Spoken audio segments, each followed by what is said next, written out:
Hello, Kinder friends, and this is week 4. I hope everyone has been having a great time at home, and I hope everyone has been enjoying their projects. I know Kara really liked the Lego project that Miss Canfield had everyone do. So this week we are going to read a book called Mr. and Lady Day. It is the story of Billie Holiday and the dog who loved her. I love this book, and I love Billie Holiday music, so I wanted to share this with you guys.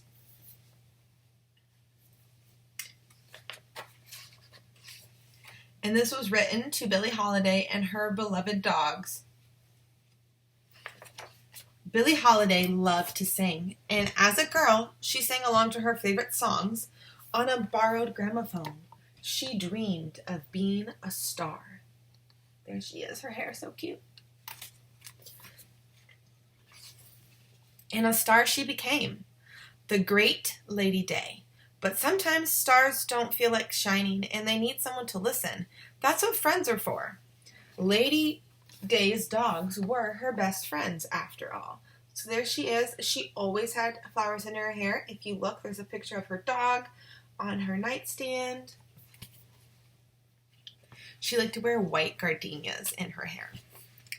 There were lots of dogs in Lady Day's life. The poodles that she carried in her coat pocket, and the brown and white beagle. The chihuahuas, Chiquita and Pepe, she fed with a baby bottle. So look how small the one is in her pocket. And then you have the beagle, and then Chiquita and Pepe.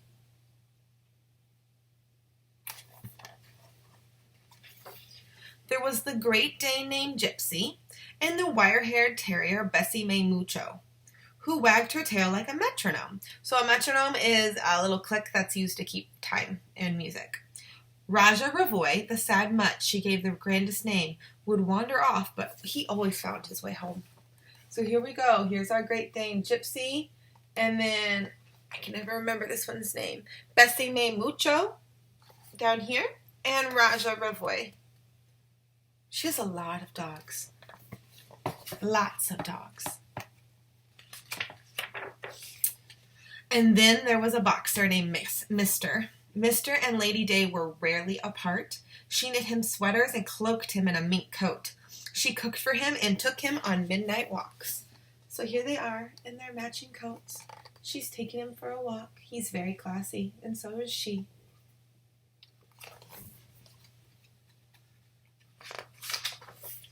She sang to him, "Sugar, I can call you my baby, Sugar." Mr. was Lady's favorite. Someday she'd have a house in the country filled with dogs. Life would be good. Mr. would be there. He always was. So out of all her dogs, Mr. was her favorite dog, and she would sing to him.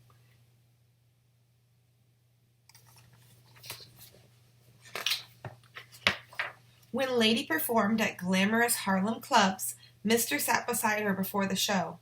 Porters brought him plates of thick steak and bowls of water.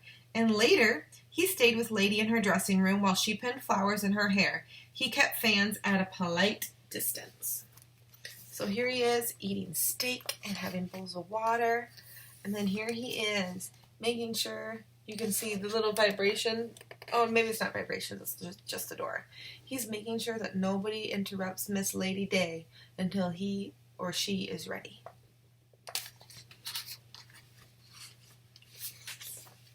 When it was time for her to sing, Mr. would lead a nervous lady to the stage and wait for her in the wings. That's the side of the stage where you can't see from the audience. Lady was famous for singing the blues, but the sadness of her songs didn't matter to Mr. As long as he could hear her, he was happy. So there he was, sitting in the stand, sitting off on the side, listening to her sing and watching.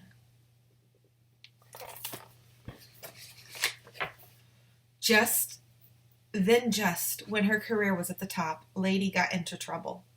She had to leave home for a year and a day, and Mr. couldn't come, and Lady knew what it was like to be left, and it made her heart sick. She promised Mr. that she'd be home soon, but when she looked into his sad eyes, she wasn't sure that she would ever see Mr. again. So there he is. He's so sad.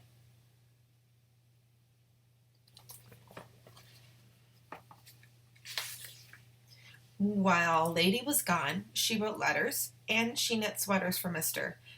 But she did not sing. Singing was about feeling, and she didn't feel a thing. When it was finally time to return, she wondered if Mr. would be there. Would he remember her at all? So here she is at the train station, getting on a train to go home and pick up Mr. And she's nervous that she won't remember, or he won't remember her.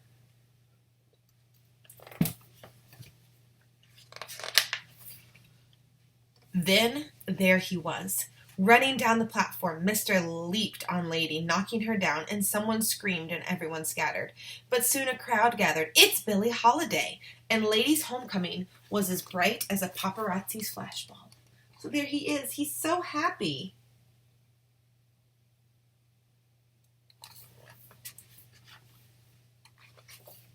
Lady couldn't go home just yet. On the front porch at a friend's farm, she rehearsed. It was time for her to sing again, whether she felt like it or not.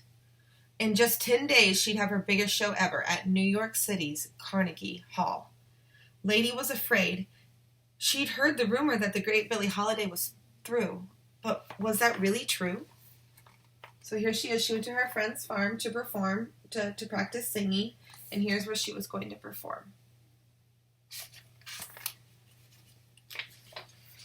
On the night of the big show, the concert hall glowed, and at midnight, the house lights dimmed and a spotlight as full as the moon appeared.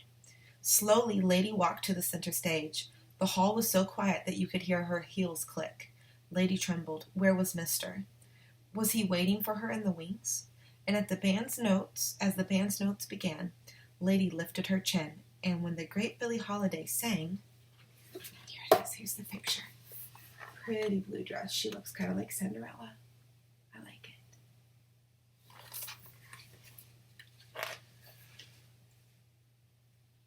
it. And I'm thinking if you were mine, I'd never let you go. And when the great Billie Holiday sang, everyone and a dog held their breath and listened. So here she is singing, and there's Mr. in the wings where he promised to be. All right, so I'm sure you guys, I know I always get questions about this when I read this one, like, why did she go away? And we're going to talk about that a little bit. So Billie Holiday was one of the greatest jazz singers that ever lived. She didn't have a big voice, like a big loud voice like some of her contemporaries, but her voice was delicate and beautiful and bittersweet. Instead, she also loved sad songs, and she could sing them with such great feeling, and part of that was she was kind of a sad person, unfortunately. It is believed that she was probably depressed, because you heard her say way back at the front that sometimes stars don't feel like shining. So depression is basically when your mind is kind of working differently, and it's really hard for you to be happy about stuff. And that was one of her things. Like, sometimes your star just doesn't feel like shining, and that is so true about depression. Like, it could be a great day, but you could just not find anything to be happy about, and you could just feel like you were in the dark. So, throughout her career, she was known as Lady Day, which was short for Holiday. This name was given to her by one of her friends, a jazz musician named Lester Young. And in addition to being a great, breathtaking singer, she had a great sense of style. She always wore these big white flowers called gardenias in her hair, and they framed her face, and Mr. was always by her side. And despite achieving fame, her life was not a happy one. When she was a girl, her father abandoned her and her mother, so she never knew her father again after that. And her mother worked away from home a lot and would leave Billie behind, so Billie spent a lot of time by herself. As an adult, she suffered from drug addiction, and at the peak of her career, she was sentenced to 1 year in prison for her drug possession, so that's why she had to leave Mr. While she was gone, she refused to sing, but she said, singing's about feeling, and I don't feel a thing. But on March 27th of 1948, just days after her homecoming, she performed at a sold-out show at New York's prestigious Carnegie Hall before thousands of people. So many people came to see her sing. In fact, they had to add extra seats to the stage, and there was people standing. She performed 30 songs, and wore not just one dress, but changed into another at intermission, pinning her signature white flowers in her hair. Now, that doesn't seem like much to us about someone changing at intermission, because that happens a lot with artists who are singing now, but back then you usually stayed in one dress. In spite of her troubles that would follow her until the day she died, at the age of 44, the great Lady Day shone like a star that night. And whether Mr. attended this performance or not, we're not sure, but he was always at Lady's side at these events and other venues, keeping her company and calming her before she sang.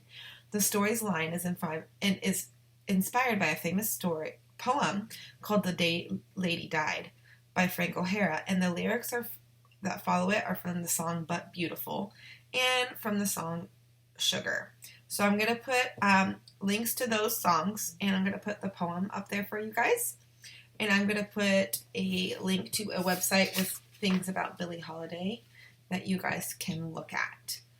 All right, so your assignment for this week is coming up. All right, kinder friends, so what you're going to do for your assignment is you're going to listen to But Beautiful by Billie Holiday, and then also Sugar by Billie Holiday, and you are going to let me know which one was your favorite and why. See you next week.